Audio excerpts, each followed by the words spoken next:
Actu, résultats, interview, décryptage, équipe de France. Tous les jours, avec le Midi Olympique, c'est le journal de la Coupe du Monde.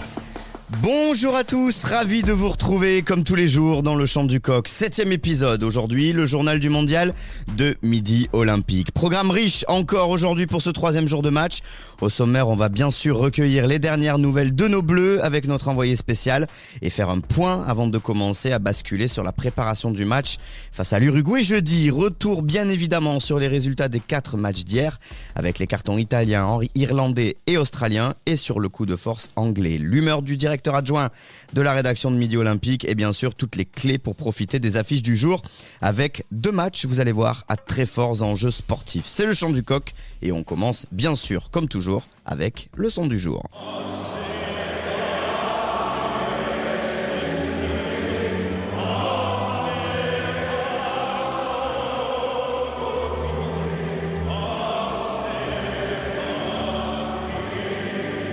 Et oui, pour la première fois de l'histoire de la Coupe du Monde, c'est le God Save the King et non le God Save the Queen qui a retenti à Marseille hier soir en canon entre les fans et l'une des chorales de petits chanteurs qui fait polémique, on en reparlera. Un moment particulier qui a lancé les Anglais vers la victoire, on va y revenir également. On quitte Marseille temporairement et on ouvre notre page équipe de France, c'est parti.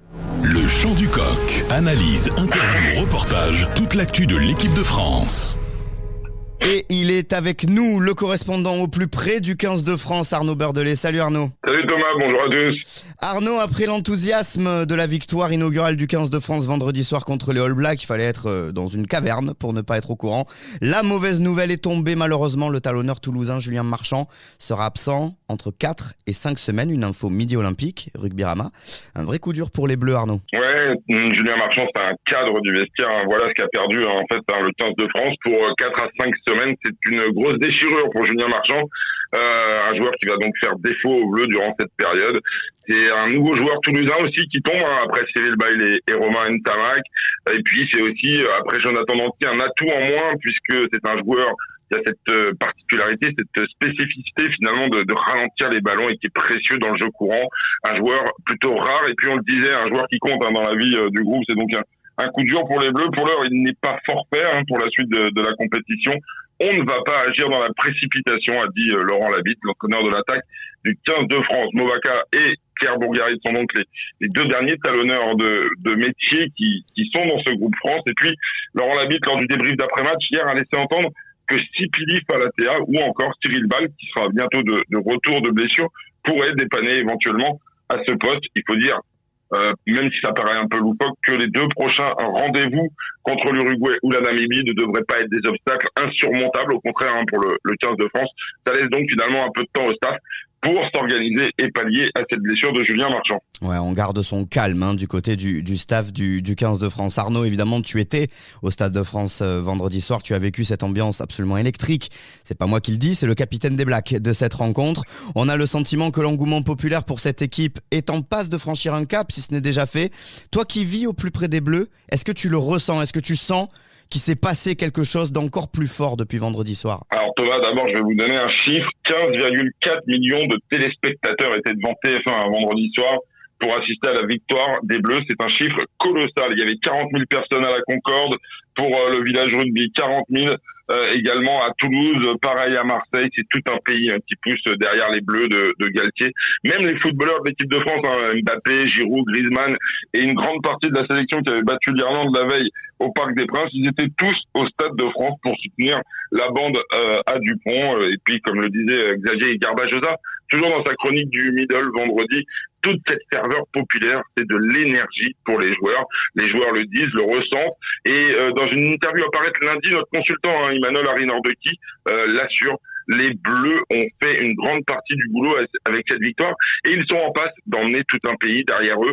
On voit effectivement des concerts de klaxon chaque soir maintenant que l'équipe de France joue et on voit que finalement même des gens qui ne s'intéressent pas habituellement au rugby s'intéressent de plus en plus à cette petite balle ovale et surtout à cette bande à Dupont qui, on l'espère, va nous faire rêver. Puis je vais vous faire une petite confidence. Si les Bleus vont jusqu'à la finale, on dit dans les couloirs de TF1 que cette équipe de France pourrait réunir jusqu'à 25 millions de téléspectateurs. Ce serait presque autant que les Bleus du foot en finale de la dernière Coupe du Monde contre l'Argentine. Et à l'échelle du rugby, Thomas, c'est colossal. Ouais, c'est colossal, Arnaud. Pour rappel, l'équipe de France de foot, 30 millions, plus grosse audience de l'histoire de la télé. Ça serait la deuxième du coup, et ce ne serait que logique. Merci beaucoup Arnaud Bordelais, correspondant Midi Olympique au plus près du 15 de France. Tu m'as donné des frissons, Arnaud. Merci beaucoup. Merci, bonne journée. Bonne journée à toi. Allez, avant d'accueillir Léo Faure ici sur le plateau du Midi Olympique, on va revenir sur les matchs d'hier et pour ça, j'accueille juste après le jingle notre analyste en chef, Frédéric Pimenta. Le Chant du Coq, tous les matins en podcast. Toute l'actu de la Coupe du Monde de rugby. Salut Fred. Salut Thomas. Fred, on va commencer par les deux premiers matchs de la journée d'hier qui ont débouché sur des scores fleuves assez attendus finalement. Oui, les favoris ont tenu leur rang. À Saint-Etienne, les Italiens d'abord qui se retrouvent premiers de la poule de la France grâce à leur victoire bonifiée face à une Namibie qui n'a pas démérité. 52-8 pour la squadra Azzurra avec notamment un essai du Toulousain Ange Capuozzo. Dans la foulée à Bordeaux, l'Irlande n'a fait qu'une bouchée de la Roumanie. 12 essais marqués avec un score lourd, 82-5 pour la bande à Sexton. Dans un stade de France plein qui chantait encore la Marseillaise, les Australiens ont également déroulé face à la Géorgie, dont on attendait un peu mieux, 35-15. Quant à Angleterre-Argentine, à 21h, victoire encourageante des Anglais, réduit à 14 dès la 3e minute après l'exclusion de Tom Curry. Ils peuvent dire un grand merci à leur 10 George Ford, auteur au pied de tous les points de son équipe, dont 3 drops qui ont carrément asphyxié des Argentins sans solution offensive. Faute d'être brillant, on a retrouvé des Anglais courageux et donc dangereux. Ouais, dangereux ces Anglais. Merci Fred, on te retrouve tout à l'heure pour le programme du jour. Dans quelques instants, avant ça, c'est l'humeur du jour. Le journal de la Coupe du Monde, l'édito du jour. Salut Léo Faure, directeur adjoint de la rédaction Midi Olympique. Léo, pour ton humeur d'aujourd'hui, une humeur j'imagine teintée de sourire après ce qu'on a vu vendredi soir, tu voulais faire un mea culpa, c'est bien ça ? Et ouais, du sourire et de la joie parce qu'on a vécu quelque chose de fabuleux, mais aussi un petit peu de contrition à l'égard de Fabien Galtier. Alors explique-nous ça. Fabien Galtier, c'est quelqu'un qu'on a toujours su brillant rugbystiquement, ça s'est toujours dit, mais qui a aussi beaucoup été attaqué sur sa gestion humaine des groupes, parfois cassante, même voire humiliante. C'est beaucoup de témoignages qui sont remontés, et c'est beaucoup de critiques qui lui a été adressées au début de son mandat.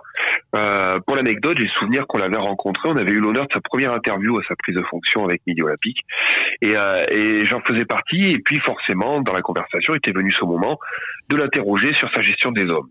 À ce moment-là, un peu vexé, un peu tendu, il nous avait quand même engagé à aller au bout du sujet, à l'interroger en me disant « c'est ma tarte à la crème, allez-y, jetez-la ». Et bien, il faut reconnaître aujourd'hui que sur ce volet-là aussi, il a eu raison. La victoire de vendredi au Stade de France, c'est pas vraiment une victoire du rugby, parce qu'on peut pas dire que l'équipe de France ait fait un grand match. Par contre, c'est une victoire d'un collectif qui est très soudé, une équipe qui humainement est très liée. Et ça, c'est aussi sa victoire à lui, et c'est quelque chose qu'il avait planifié. Donc il faut aujourd'hui le rendre cet hommage-là. Il a réussi sur ce volet-là, peut-être moins là où on l'attendait, parce qu'effectivement la production technique n'est pas superbe. Par contre, sur le volet de l'humain, il a réussi sa mission, et c'est ça qui est très très fort chez lui. Et l'avantage, c'est que rugbystiquement, ils vont avoir du temps pour se préparer avant le quart de finale, puisqu'on le sait, ils vont se qualifier les Bleus. Ils vont se qualifier, ils auront du temps, et ils auront certainement un petit peu moins de pression, parce qu'ils l'ont mis en avant aussi les Bleus après le match. Même s'ils ont tout fait pour essayer d'évacuer, inconsciemment, je crois que c'est Antoine Dupont qui parlait de pression inconsciente, et ils savent que la première mi-temps, elle est beaucoup liée à ça aussi, à l'environnement qui était quand même assez spécial. Il y avait une ambiance incroyable au Stade de France, à cet événement que j'attendais depuis 4 ans, et ils ont mis une mi-temps à se libérer, les Bleus. On peut penser qu'en quart de finale, on va revenir dans un schéma plus sportif et qu'ils seront au rendez-vous. Eh ben, on a hâte de voir ça. Merci Léo Faure, directeur adjoint de la rédaction Midi Olympique, pour cette humeur du jour. À très bientôt Léo, merci à toi. La première journée de poule continue aujourd'hui et on vous en détaille le programme sans plus attendre. Le Chant du Coq. Demandez le programme. Et il fait son retour, Fred. 3 matchs aujourd'hui avec du très lourd notamment. Oui, à 13h, le premier rendez-vous du jour à Toulouse avec une première historique. Le premier match des Chiliens en Coupe du Monde. Ce ne sera pas simple face au Japon. Clairement, eux, candidats à la qualif dans la poule D. Enfin, le dernier match du jour, 21h ce soir à Bordeaux. Une affiche alléchante sportivement entre des Gallois dans un creux dangereux pour eux et des Fidjiens surprenants. Perso, une une petite pièce sur les Fidji dans cette rencontre du groupe C, celui de l'Australie. Et on la prend en compte. Mais le gros temps fort, c'est à 17h45 au stade Vélodrome avec un choc énorme. La séduisante Écosse face aux champions du monde en titre et grands favoris sud-africains. Notre envoyé spécial à Marseille, Simon Valzer, avec nous dans le champ du coq pour nous donner les clés de cette rencontre de la poule B.